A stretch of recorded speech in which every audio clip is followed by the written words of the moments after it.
Hello বন্ধুরা, তোমরা যারা BSF head constable ministerial written এক্সামের জন্য প্রিপারেশন, তাদের জন্য এই সেশনটা কিন্তু খুবই গুরুত্বপূর্ণ। ঠিক আছে, দেখো তোমরা কোশ্চেন্সগুলো। তো প্রথম প্রশ্নটা দেখো কি বলছে। P to the power 4 plus P square Q square plus Q to the power 4 equals to 171 and p square plus pq plus q square equals to 19. Then find the value of p cube by q plus q cube by p কত। ঠিক আছে, তাহলে আমরা first approach কী করব। দেখো এখানে p4 q4 একটা term রয়েছে, কিন্তু এখানে p স্কোয়ার কিউ স্কোয়ারের টার্ম রয়েছে। তাহলে এটাকে আমরা দুটোকেই একই টার্মে আনার চেষ্টা করি, তারপর কতটা কি হয় দেখা যাক। ঠিক আছে, তাহলে যদি আমরা এটা রিরাইট করি, p square plus p q plus q square equals to 19। ঠিক আছে, তাহলে এরপর p square plus q square equals to 19 minus p q. এরপর যদি বোথ সাইড স্কোয়ার করি, তাহলে এটা কী হয়ে যাবে, পি স্কোয়ার প্লাস, বা আশা করছি বোথ সাইড স্কোয়ার করলে কি হবে, আমি যদি লিখি তোমাদের বুঝতে খুব একটা অসুবিধা হবে না, তো আমি ডিরেক্ট লিখে দিচ্ছি, আর একটা স্টেপ বাড়তি করছি না। ঠিক আছে, যদি বোথ সাইড স্কোয়ার করি তাহলে এটা পি টু দি পাওয়ার 4, এটা কিউ টু দি পাওয়ার 4, এটা plus 2 P square Q square হবে, আর এই জায়গাটা আসবে 361, এটা হয়ে যাবে plus P square Q square minus 38 P Q. আশা করছি কোনো অসুবিধা হবে না। আমি বরঞ্চ লিখে দিচ্ছি squaring both side by squaring both side. ঠিক আছে,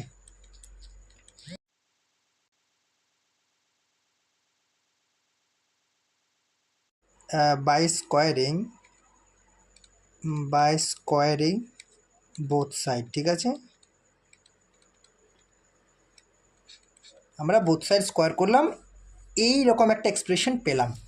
P to the power 4 plus Q to the power 4 plus 2 P square Q square equals to 361 plus P square Q square minus 38 P q. এরপর দেখো, যদি আমরা first যে given আমাদের এক্সপ্রেশনটা দেওয়া হয়েছে, P to the power 4 plus P square Q square plus Q to the power 4 মানে 171, সেরকম ফর্মেটে যদি আমি আনতে চাই, তাহলে দেখো আমার লেফট হ্যান্ড সাইডে তো already P to the power 4 Q to the power 4 তো রয়েছে, অর্থাৎ এটা দেখো আমাদের P to the power 4 plus Q to the power 4 রয়েছে। এখানে আমরা যদি 2 পি স্কোয়ার কিউ স্কোয়ার, এই যে আমাদের রাইট হ্যান্ড সাইডে পি স্কোয়ার কিউ স্কোয়ারটা নিয়ে যায়, তাহলে এটা minus p square Q square চলে আসবে, আর 360টা যদি আমি লেফট হ্যান্ড সাইডে নিয়ে যাই, তাহলে মাইনাস 361 রাইট হ্যান্ড সাইডে পড়ে থাকবে, সরি মাইনাস 38 পি কিউব পড়ে থাকবে। ঠিক আছে, এরপর দেখো P to the power 4 plus Q to the power 4, এটা হয়ে যাবে plus P square Q square, এটা হয়ে যাবে minus 361 equals to minus 38 P Q. ঠিক আছে, এরপর দেখো P to the power 4 plus Q to the power 4 plus P square Q square মানটা কিন্তু গিভেন আছে। P to the power 4 plus P square Q square plus Q to the পাওয়ার একই ব্যাপার, একটু আমরা জাম্বল করে লিখেছি, কিউ4টা একসাথে লিখেছি, ওখানে কিউ4টা কিন্তু পরে লেখা আছে। ঠিক আছে, কোনো ব্যাপার না। তো এই মানটা দেওয়া হয়েছে 171, তাহলে যদি আমরা এই ভ্যালুটা পুট করি, তাহলে দেখো যদি এই ভ্যালুটা পুট করি আমরা, তাহলে কি দেখতে পাবো, এই যদি এই পুরো এখান থেকে এই যে ভ্যালুটা, এই ভ্যালুটা যদি পুট করি 171 minus 361 equals to minus 38 P Q. ঠিক আছে, 38 পি কিউ, এটা পি কিউ। ঠিক আছে, এটা মাইনাস 38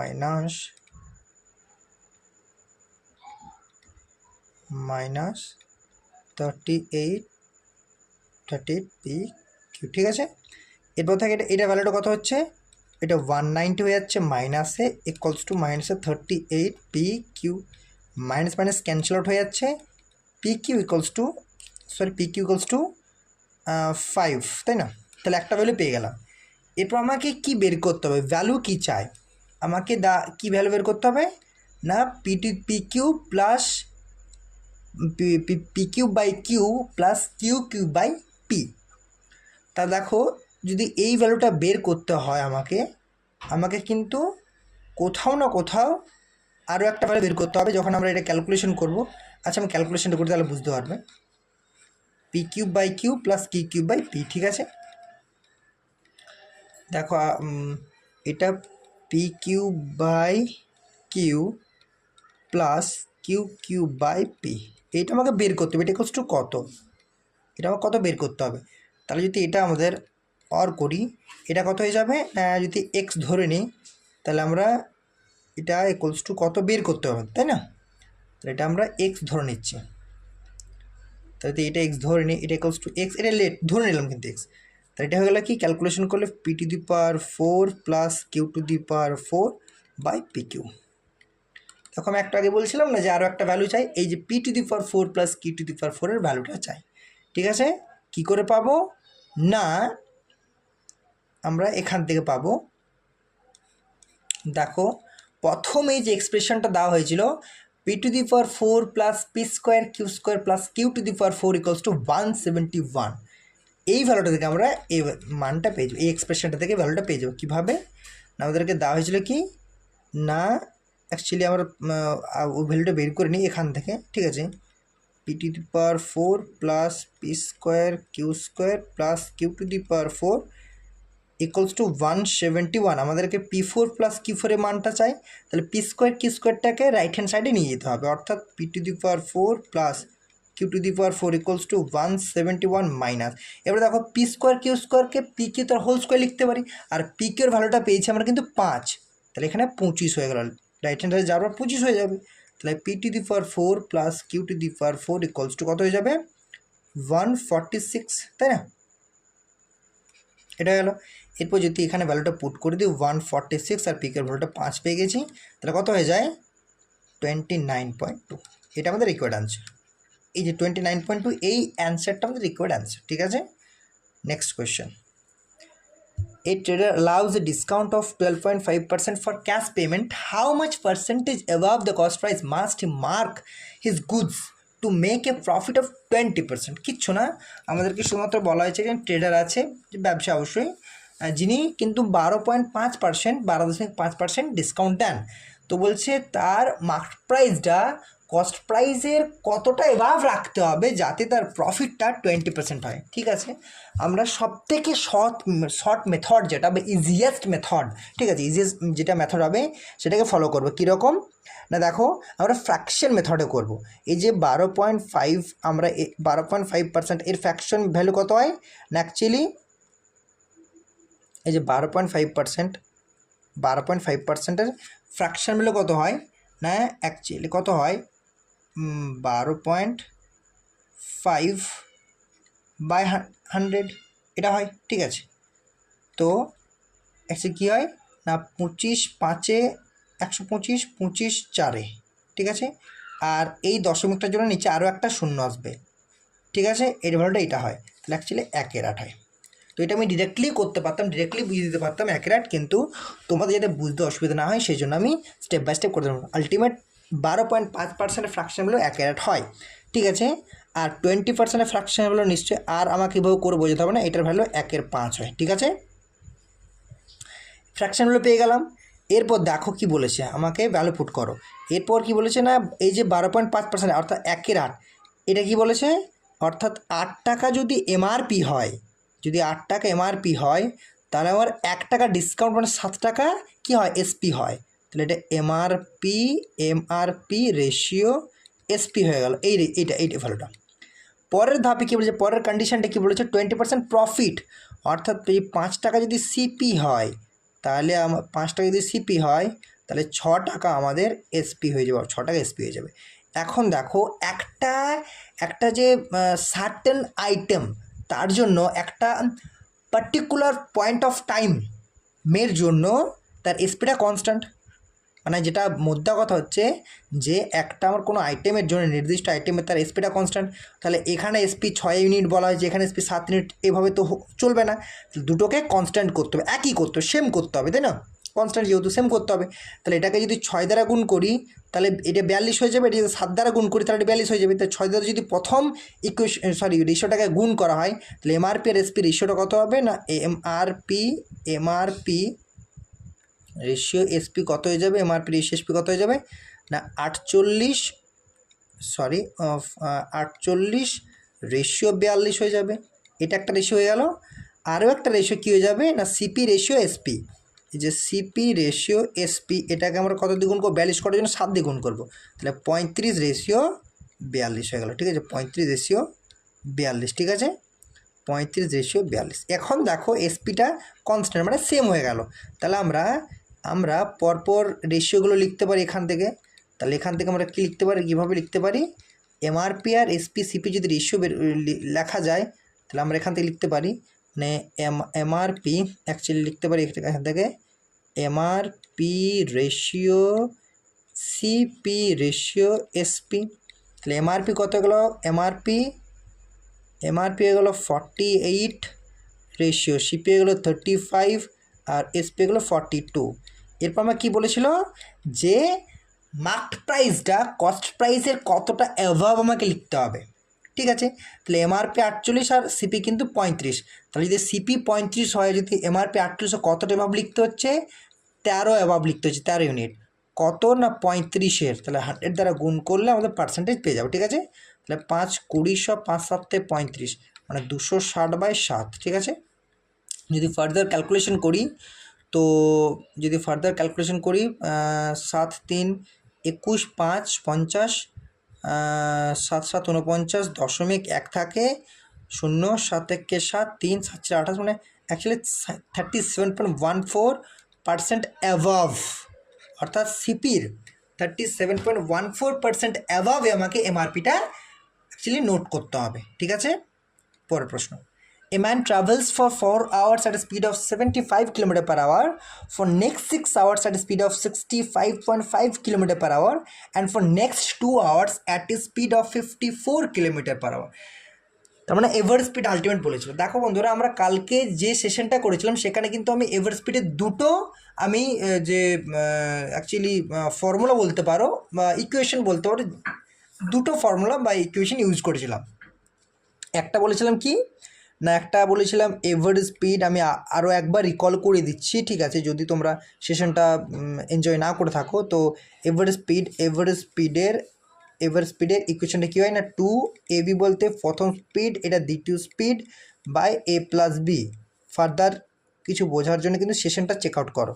ঠিক আছে, এটা কিন্তু অ্যাকচুয়ালি এটা ইনটু হবে, তো ঠিক আছে, এটা 2 × b + a + b। এটা একটা ছিল যখন পার্টিকুলারলি দুটো আমার দুটো ব্যক্তির এক মানে অ্যাকচুয়ালি স্পিড পাবো বা একটা ব্যক্তির দুটো স্পিড পাবো।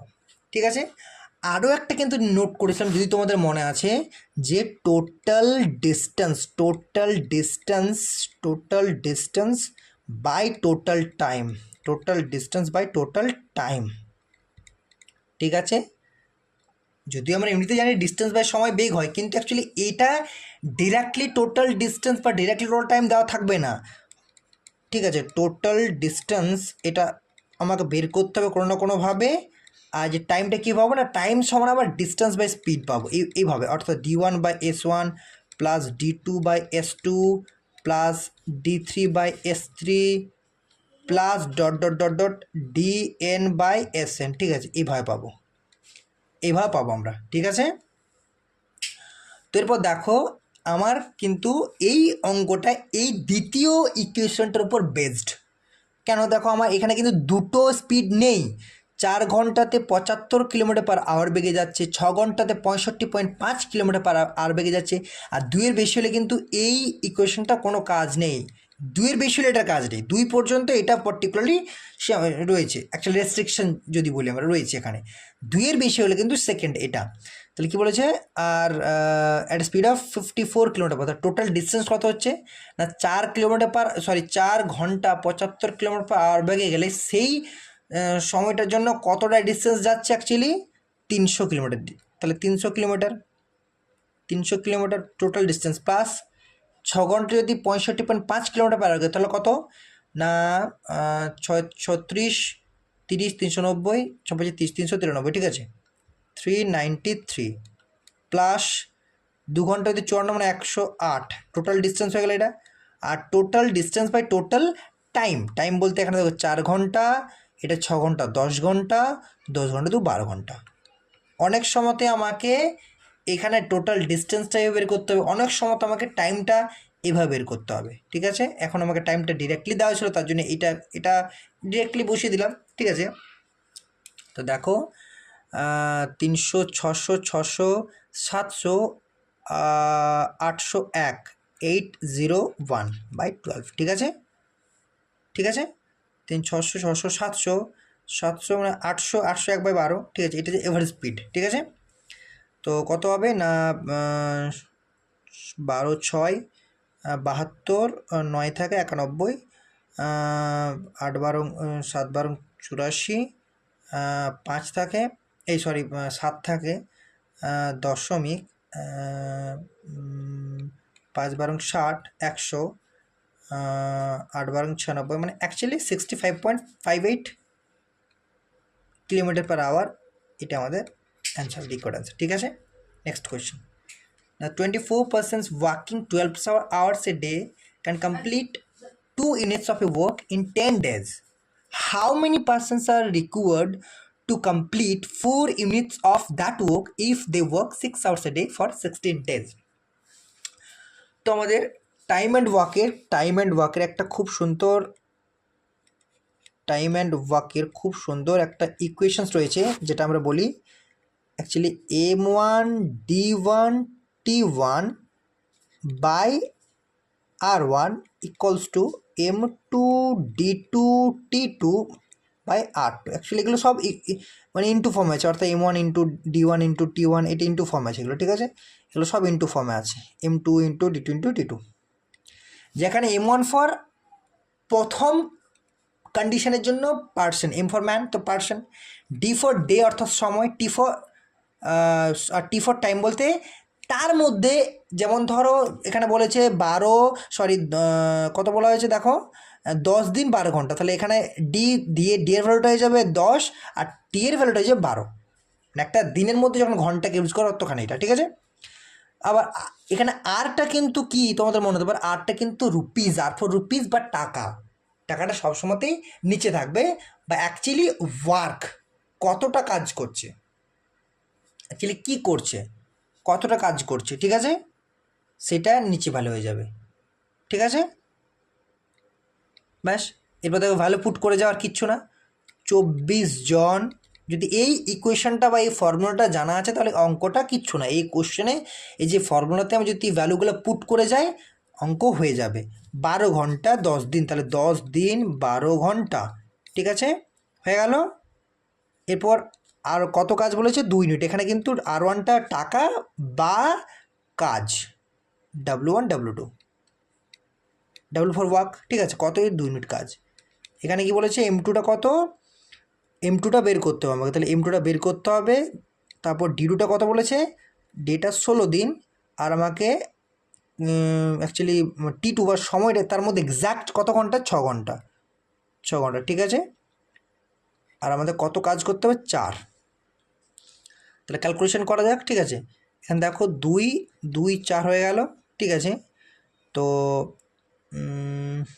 এরপর দেখো 2 8 16। ঠিক আছে, 2 8 16, 6 4 24। ঠিক আছে, 6 4 24। এবারে দেখো 4 2 4 3 12, আবার দেখো 2 5 10। ঠিক আছে, তাহলে কিছু থাকলো না, এদিকে কী থাকলো, কেবলমাত্র 2 5 10 কেন, এটা কী থাকলো 60, এটা থাকলো 60, এইদিকে থাকলো M2। তাহলে অ্যাকচুয়ালি কতজন লোক লাগবে, 60 জন লোক লাগবে। তোমাদের যদি এই ক্যালকুলেশনটা বুঝতে অসুবিধা হয় কিচ্ছু না, শুধুমাত্র এই যে ফর্মুলাটা রয়েছে M1 D1 T1 by R1 বা W1, অর্থাৎ টাকা হতে পারে কোনো সময়তে, এত টাকা দিলাম এত টাকা পেয়েছে, বা কাজ হতে পারে এত কাজ করেছে, মানে এখানে কাজ বলা ছিল। তাহলে এই ফর্মুলাটা জানা থাকলে আর কিচ্ছু না, বাস ভ্যালুগুলো পুট করে যাও, তোমরা নিজের মতো করে ক্যালকুলেশন করে নাও, অ্যান্সার দেখবে 60 আসবে। ঠিক আছে, পরের প্রশ্ন। The mark price of an article is reach 1500 বা 1500, a shopkeeper sells it by giving 20% discount on its mark price. ঠিক আছে, if the cost price of the article is 991 then his profit. কিচ্ছু না, আমাকে মার্ক প্রাইসটা বলা হয়েছে, cost প্রাইসটা বলা হয়েছে, ঠিক আছে। তাহলে কী বলেছে 20% ডিসকাউন্ট বলা হয়েছে, ঠিক আছে। মার্ক প্রাইসে যদি ডিসকাউন্ট দিই তাহলে আমাদের এসপি পেয়ে যাবো, কারণ আমাদের মার্ক প্রাইসের যে ডিসকাউন্টটা হয় মার্কড প্রাইসে, অর্থাৎ মার্কড প্রাইস যদি আমাদের ডিসকাউন্ট পার্সেন্টটা গুণ করে দিই না, ডিসকাউন্ট পার্সেন্টটা গুণ করে দিই, সেটাই তো আমাদের এসপি না, সেটা এসপি। আমাদের এখানে বলা হয়েছে মার্ক প্রাইস 1500 টাকা, ঠিক আছে। তাহলে এমআরপি যদি 1500 টাকা হয়, যদি তার 20% ডিসকাউন্ট হয়, তাহলে অ্যাকচুয়ালি ভ্যালুটা কত? 80%। তাহলে এমআরপির 80% কত হয়ে যাবে না, এমআরপির 80% কত হয়ে যাবে? 1500 ইন্টু 80/100, অ্যাকচুয়ালি কত হয়ে যাবে? 2 ক্যান্সেল আউট হয়ে যাচ্ছে, 1200 টাকা। তাহলে 1200 টাকাটাই কিন্তু এসপি, এই 1200 টাকাটা এসপি।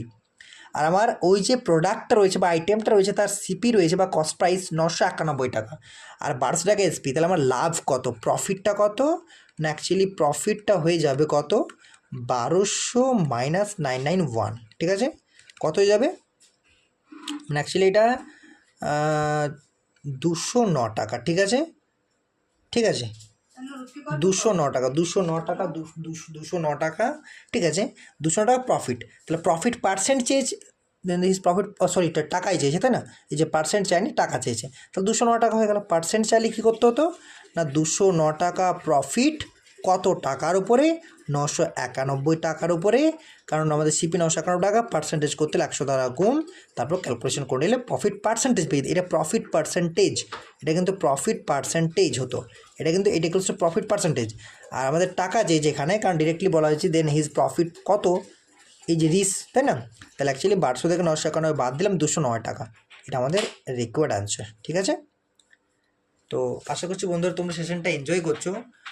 প্লিজ সাবস্ক্রাইব করো, পাশে থাকা বেল আইকনটি প্রেস করো, যাতে ভিডিও আপডেটের সাথে সাথে তোমরা নোটিফিকেশান পেয়ে যাও, আর তোমরা সেশনটা এনজয় করতে পারো। এনজয় মিন্স কিন্তু সেভাবে এনজয় নয়, এনজয় মিন্স পড়ার মধ্যে এনজয়, কারণ পড়ার মধ্যে এনজয়মেন্ট আছে আমার মনে হয়। তো ব্যাস, তোমরা নিজেদের মতো করে ইউটিলাইজ করো পুরো ব্যাপারটা, আর অবশ্যই ভালো লাগে থাকলে শেয়ার করো, আর প্লিজ লাইক করো। Thank you.